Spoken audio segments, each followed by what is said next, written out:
Hello, my name is Debbie, Owl and Gator Stitcher. Welcome to Flosstube number 28. Today is Wednesday, February 16th, 2022. This is a video mainly about cross stitch, sometimes about what I'm reading and watching and what's going on in my life. If you're a new viewer here, welcome. I hope that you would like what you see and click on that subscribe button. And if you're a returning viewer, thank you for coming back. And thank you for all the comments that you leave me. I love all the interaction that we have, and that's a big reason why I do these videos. So for those of you who celebrate Valentine's Day, I hope that you had a good one. My husband and I don't really celebrate it, so we had a nice quiet evening in, which is what we do most evenings. But we did go out a few nights before then with my parents to celebrate my mother's birthday. And part of the reason why I'm mentioning that is that I gave her a FFO, which I'm going to insert the video here. This is an FFO that I did that I wanted to have a chance to show you. This was something I cross-stitched last year, and I finished it I think in October. It's from the Just Cross Stitch December 2020 I think edition, and it's called Winter Cardinals. I did this on a 28 count linen in the colorway Sky. I don't know who the dyer is. I got this in a giveaway. Very loose weave, so not really thrilled with all the stitching, but I did like the color, and I love the way like the red and the yellow really pop off of it. But I finished this on just a regular wooden block. You can see I picked this up in Michael's in clearance when they had their end of Christmas sale, like 70% off. And I think it said Merry Christmas. So there I just used two pieces of foam core. One I just wrapped in some red fabric that I picked up at Michael's. The other one I did put some batting on before I put this on there. I basically used stitchery tape to hold it in place, and then I glued this piece onto the foam core. Sorry, I did not glue this one. I think I used stitchery tape to attach this to the red one, but then I used E6000 glue to attach it to the board itself because I really wanted to get a really good hold. This cording that's going around it is not something that I made. I purchased the ribbon, I don't know, a while ago. I have a bunch of colors. It was really reduced when I purchased it. I did put some glue on it, but I was really concerned because it started to unravel. You can see it there. So I just put a couple pins in there as well, just to hold on for the final. My first piece, you can tell it has a lot of flaws. You can see I didn't cut this very well here. I was trying to use, tried both a roller blade and a X-Acto knife. I think if I want to do this again, I should get a guillotine cutter because that will guarantee that I get the straightest line in one fluid motion. Also, obviously, because of the straight line here, it was a little bit hard to get this perfectly on there. And again, with the loose fabric, it made it that much more. And you can see the cording not on there the best, but again, this was the first time I've tried it, so I'm sort of happy with my result. And because it's going to my mom, she's going to love it no matter what. I'm not entering this in the state fair or anything. It's just for her. So that's all I just wanted to show you, and back to regularly scheduled programming. And if for some reason the video isn't here, it's because I was unable to do the editing. Last time I did a video, the file somehow got corrupted and I wasn't able to upload the edited video, only the unedited video. But anyhow, that was my first FFO. It was the first time that I finished something like that. I showed you one a few weeks ago, one that I'd done in a hoop finish, but this was the first time I mounted the project. I know that it needed a lot of work, but it was a good start, and I'm glad that I have that, and now I know a little bit more about some things that I need to do to make it a little bit better, and I think I can only improve from here. So as I mentioned in my last video, I had passed my 1-year Flosstube anniversary, and I had done a giveaway. So I did the random comment picker, and apparently it's back online. Apparently some people earlier in the week were having issues with it, but it was working fine for me. And I was able to get the comments, and the winners are, so for the first thing, this was a Little House Needleworks chart.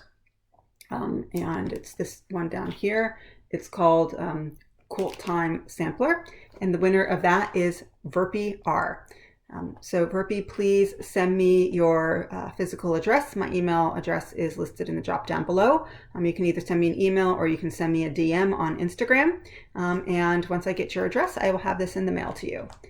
And then the second giveaway I had was sort of a twofer. One is this from Hands on Design, which is It's called Well, Hello There, and it's basically these little monthly charts. So you get all of these charts in the back. What's not included in this are all the buttons that go along with it, but you could get buttons or do whatever you wanted to on that, but all 12 months are included in here.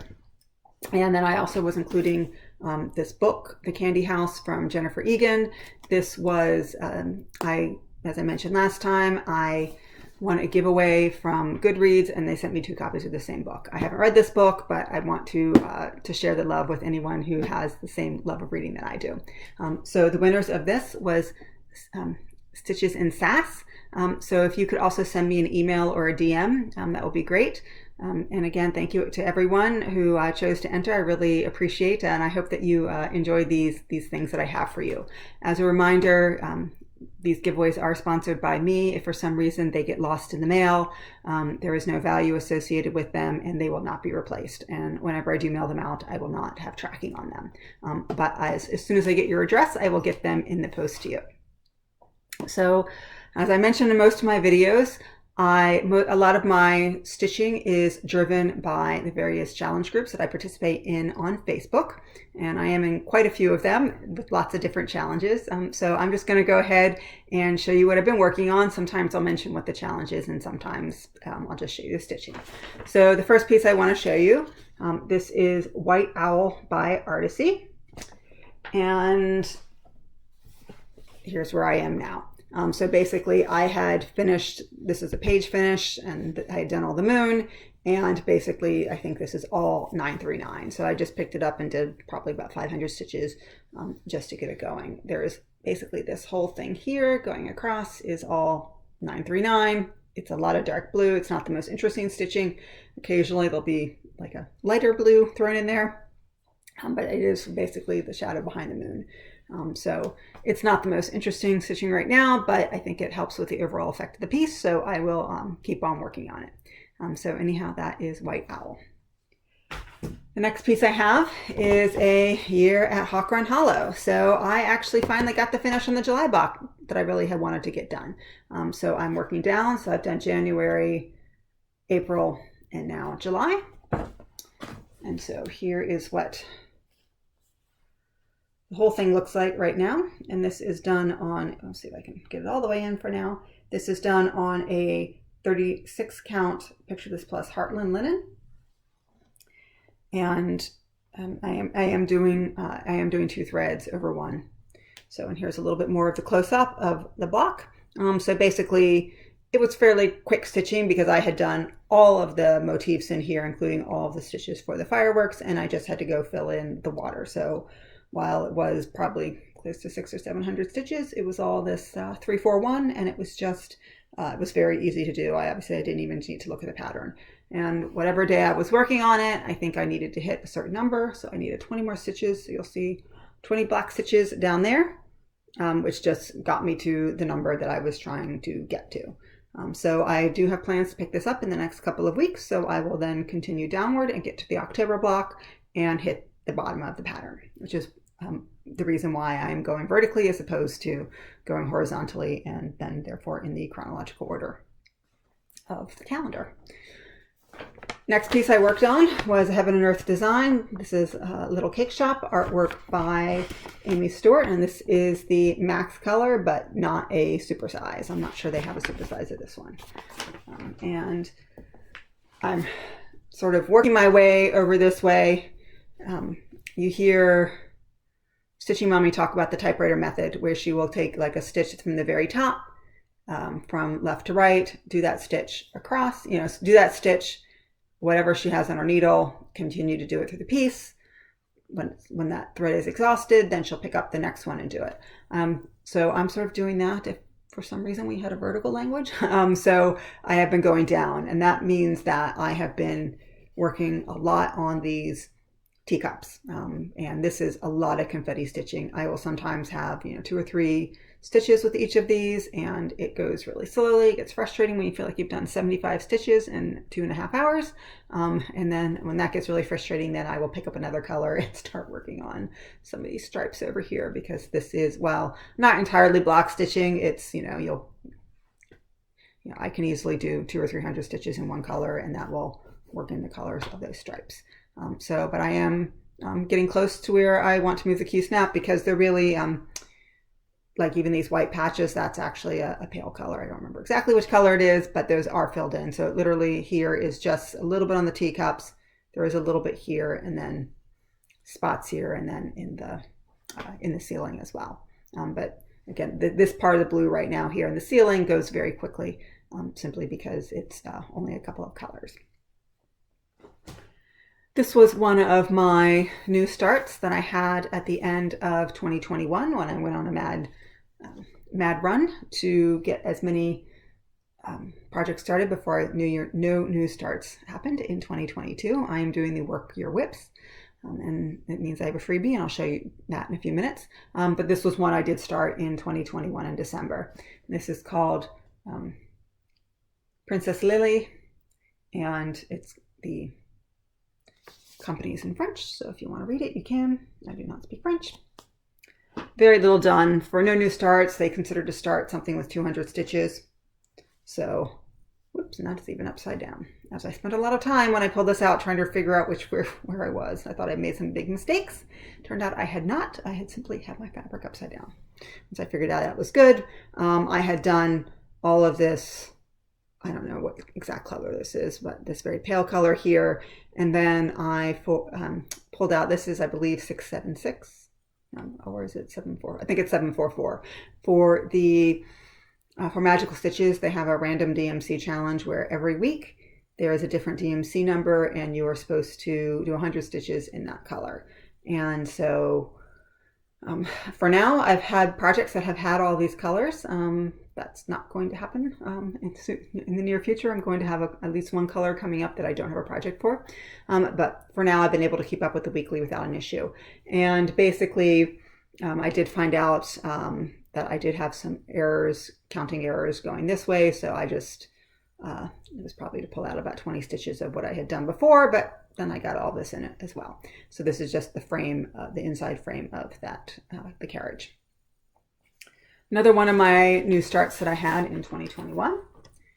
This is Whipping Up Freedom from Stitching with the Housewives. And again, I had only done 200 stitches on this before, so it's great to pull it out. So I had done all of these, or I think that's 3865. I am using their DMC conversion and not the specialty flosses. So that's right now. I put in all of those red stitches. I needed So You Think You Can Stitch, we're playing the game like a mole challenge. And so we are trying to determine, we were doing a rainbow challenge, and you had to do 100 stitches and as a team and whatever. So when I was doing red, this was a good one to pull out, just to get that DMC in, and Santa's really starting to come in well. So that's really exciting. This is also my smallest pattern. I think it's like 44 by 55, and I needed to use my smallest pattern in another challenge as well. Yet another new start I had, and you can hear beads in here. This is from Mirabilia. This is Titania, Queen of the Fairies, and I needed to stitch on a fairy. And then I also took advantage of using this for, again, I think it was now 676. This is what I used. And I also needed to do yellow stitches. You can see just sort of everything came together. And so I had done a couple hundred stitches. I think I had finished off some of this, I don't know if it's 3865 or another shade of white, put in some 818, and then I went up here and filled in the 676 there, and also got credit for doing yellow for the rainbows. This pattern is a bit challenging. I did get it as a kit. I won it in a giveaway, and it's just I can pull this out and show you. Oh, actually, I don't have it here with me. But basically, they are on floss cards, except the floss cards are regular paper. So they're very, very flimsy.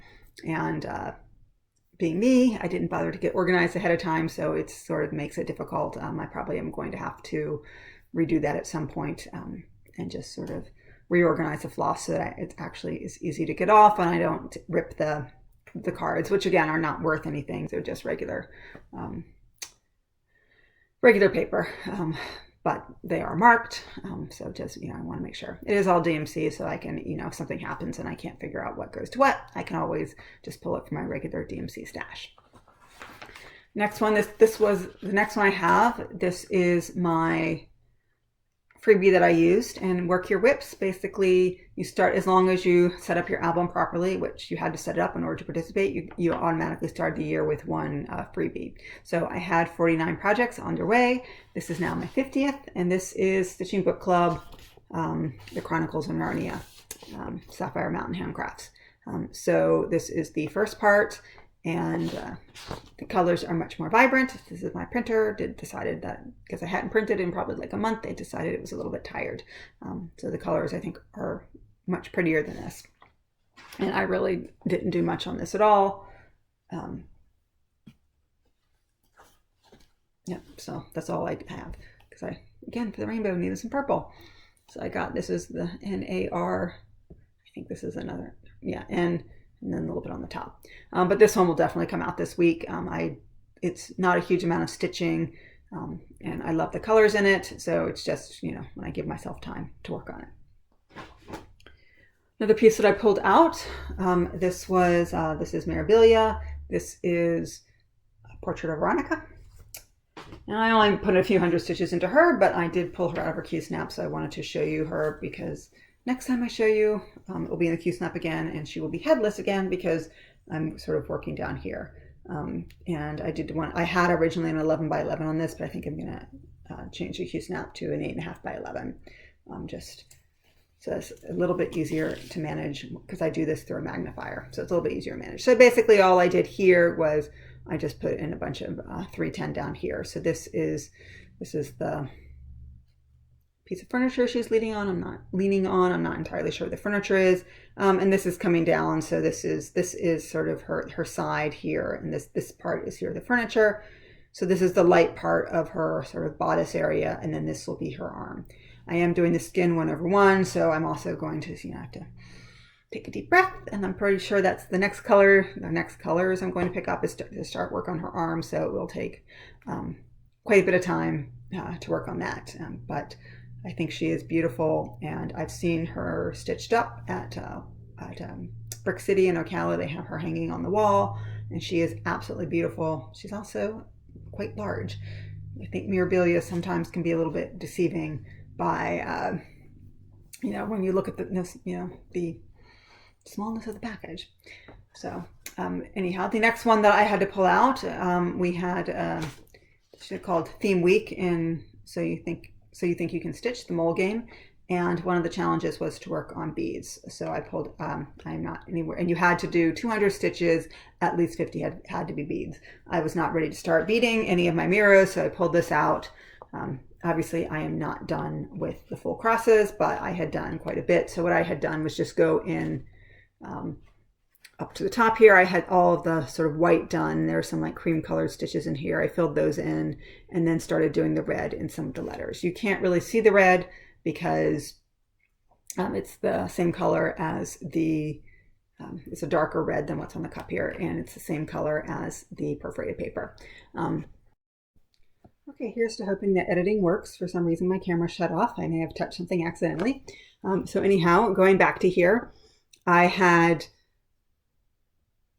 you can barely see that, but you can see where there are the red spots here. That's the perforated paper. All of this is filled in with the beads, and you can start to see a little bit of it in the first few letters, like the P and the E are the only ones that have beads in them right now. But I was able to help my group out. I think I was the only one that day who was available to stitch and could do any beading, so I was happy about that. The next piece that I have to show you is Artecy. This is High Intensity artwork, original artwork by Agnew. And this is, I would say, my secondary focus piece, if that's what you want to call it, for 2022. So I just started pulling in a lot of the colors here in the background and started working on that quite a bit. I also had given myself through the magazine monthly cross stitch challenge to, the acrostic was yummy.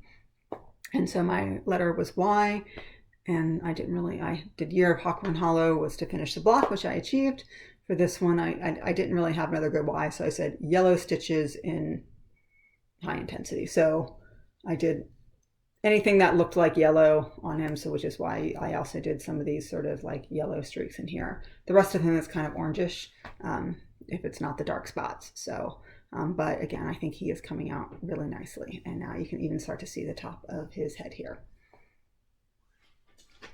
Next one I have to show is Artecy's Green Dancer, artwork by Edgar Degas.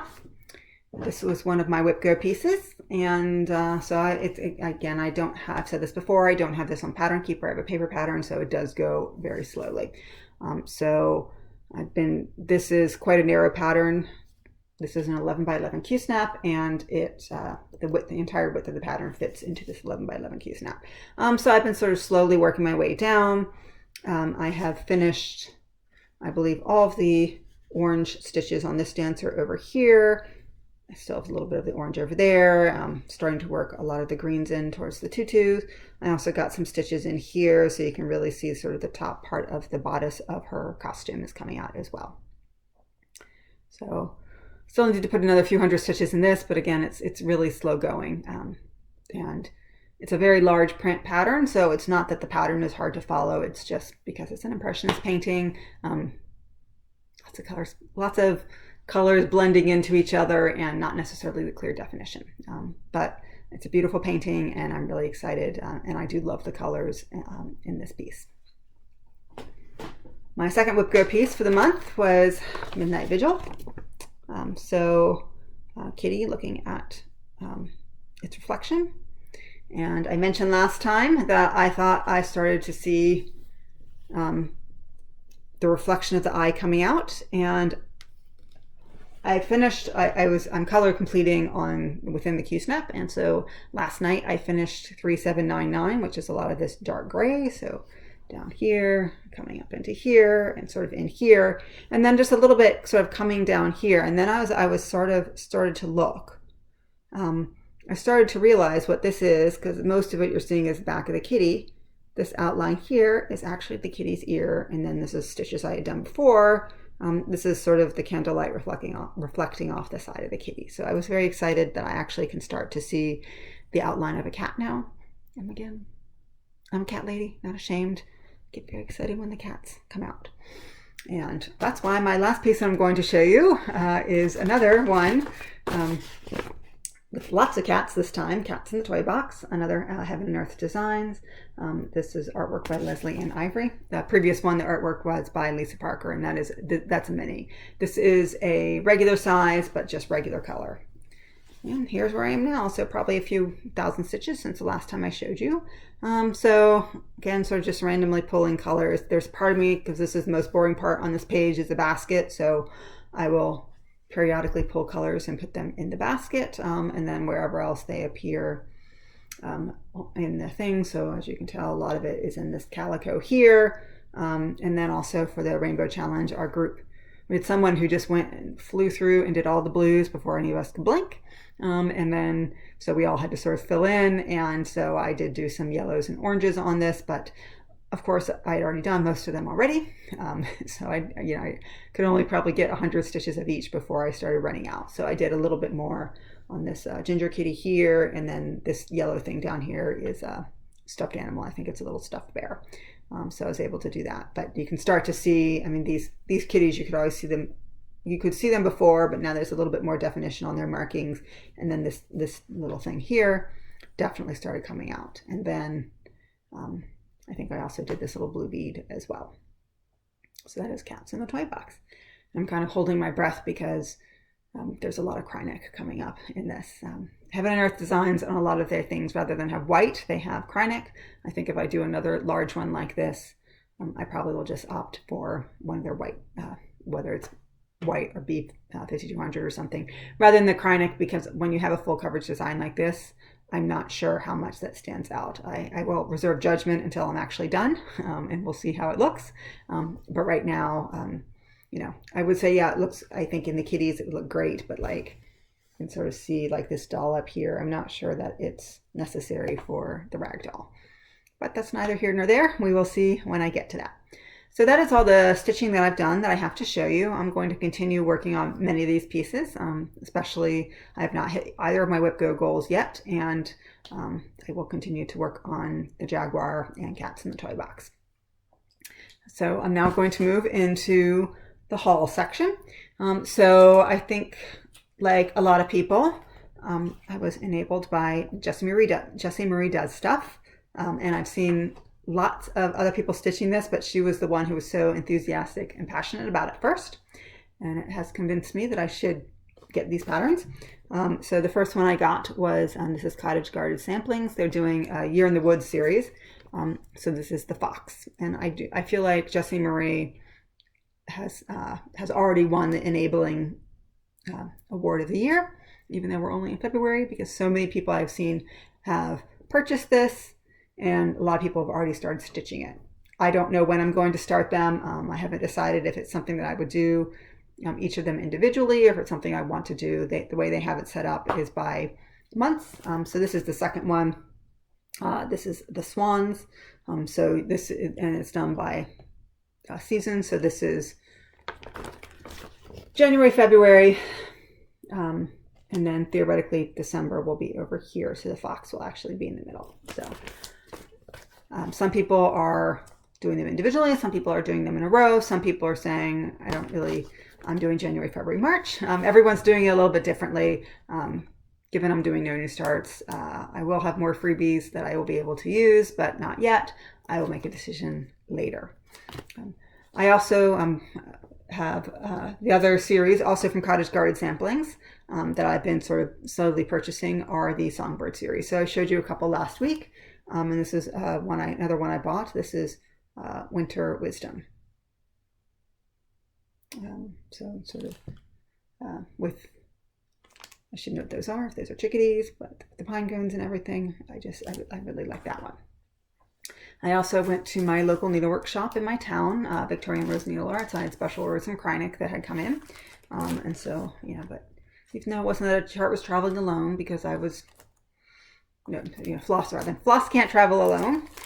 But I did have this one, Ann Thomas, with the bird. I think people have named that bird Walter. He's lovely, absolutely lovely. So I've had my eye on this one for a long time. And so when she had it and I saw it, I thought this would be a good time to pick it up. I also got from Be Stitched Be Fabric my fabric of the month. This color is called Coconut Shell. This is 32 count even weave. It's a little bit warmer than it's appearing there. There it's a little bit cooler. A tad, I wouldn't say, it's not like it's a reddish brown, but it's a little bit warmer than it's appearing here. Unfortunately, I decided to cancel my subscription to Bestitch Me Fabrics. I love her fabrics. They're gorgeous and her customer service is wonderful, but I have a bin full of fabric and I am not working through it nearly as fast as I was getting it. And also because I love to do my big, awesome projects, I oftentimes find that when I would go to the bin and find the perfect color, things wouldn't fit because I needed more than the fat quarters that I had ordered. So for now, I'm going to keep my color and cotton, but I will not, I made a decision that I will limit myself to one fabric of the month for now. Who knows, that might change later, but we'll see. And then the last thing I have to show you is Olivia B has started to sell bags, and so she was doing it through Instagram. So she had a bag sale. So I got this lovely bag from her. Same fabric on the front and back, and then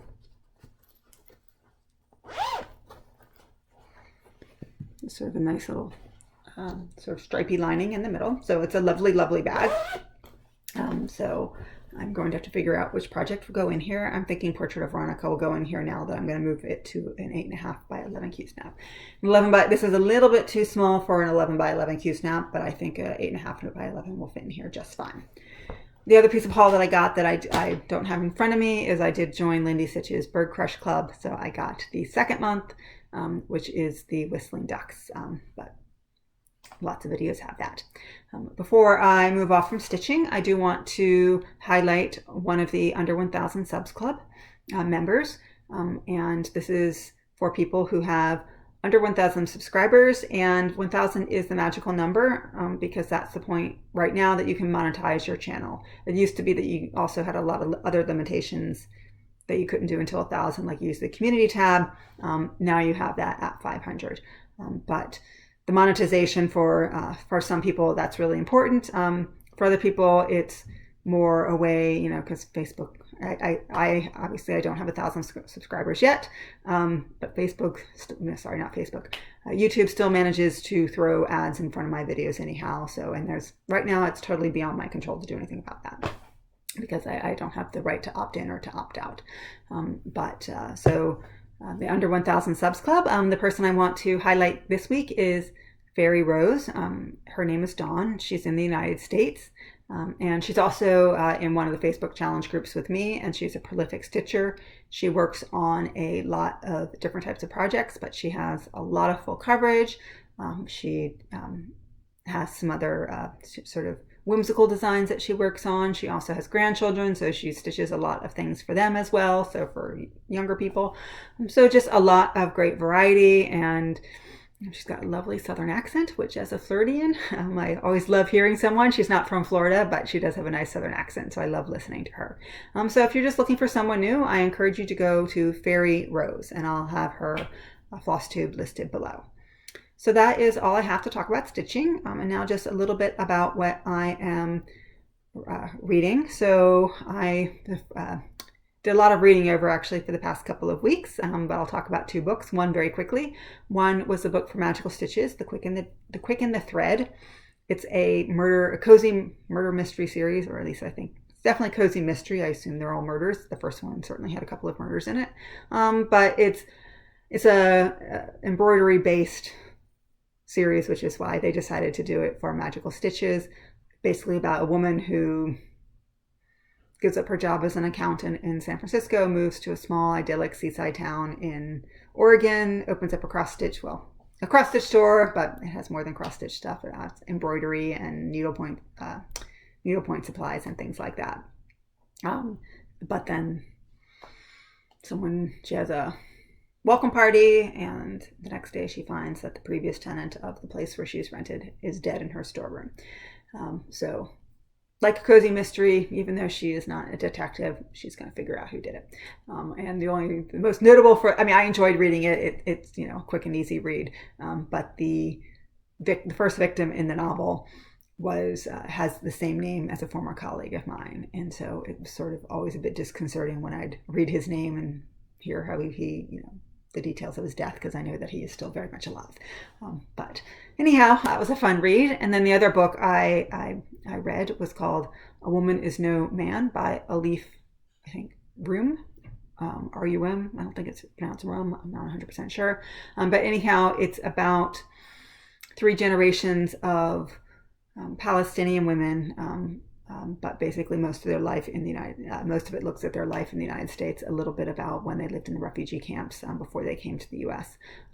But it's from the point of view of sort of, there's the central character, and then her 4 daughters who are all, I think the oldest one, like it goes back and forth in their life, but I think the oldest during the book was she's like 17 or 18.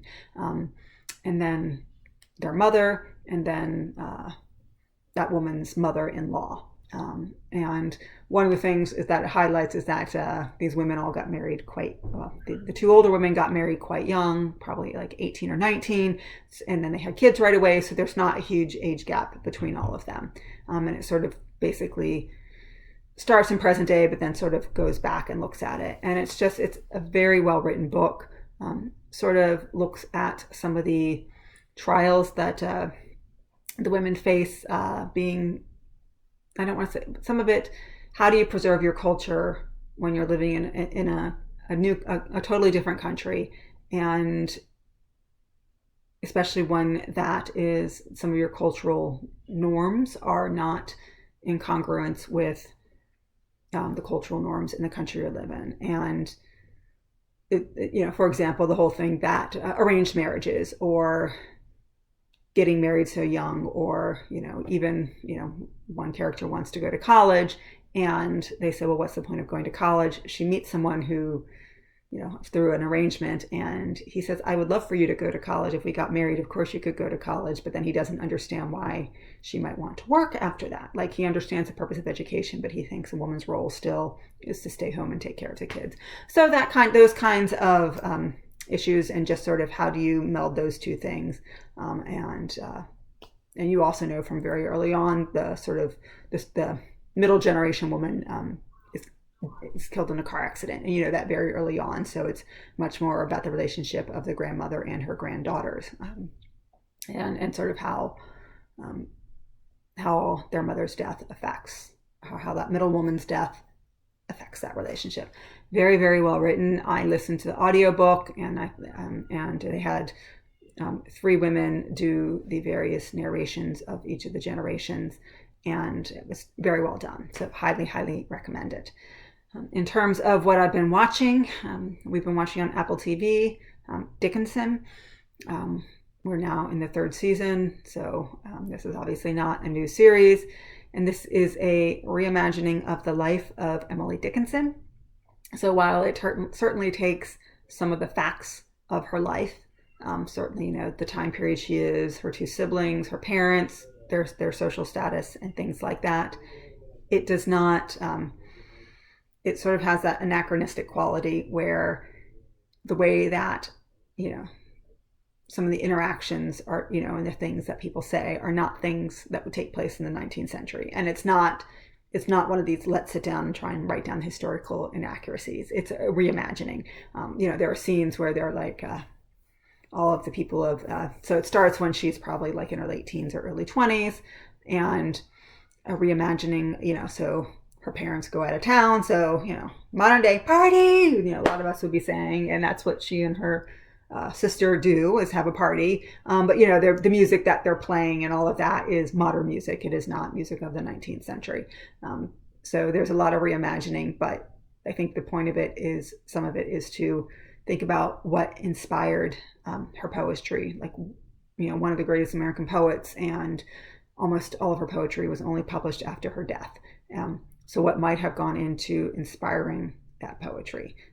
And for example, in the first episode, death to her, it's not the Grim Reaper, but it is a, I mean, I don't want to say there's an individual, but the Grim Reaper, you know, that death is someone that she climbs into his carriage and has a conversation with him, and she's enthralled by him. You know, she wants to know more about death and all of that kind of thing. And it's just, it's very interesting done like that. It took me a couple of episodes to get into it, because I had to sort of get over that this was not a period drama. It is very much a work of fiction, just sort of imagining what might have inspired this woman who never really published during her lifetime to write some such magnificent poetry. And so season 3 is now during the Civil War. They live in Massachusetts, so it's not like they have battles raging in their backyard, but it is obviously affecting the United States. It's affecting the young men and the families that they know, and just those kinds of issues. So if you're looking for something different to watch and you have Apple TV, I do recommend Dickinson. So that is all I have for you today. I hope that everyone is well, and I hope that I can edit all these pieces of the video together. I hopefully will be back in a couple of weeks. Until then, happy stitching.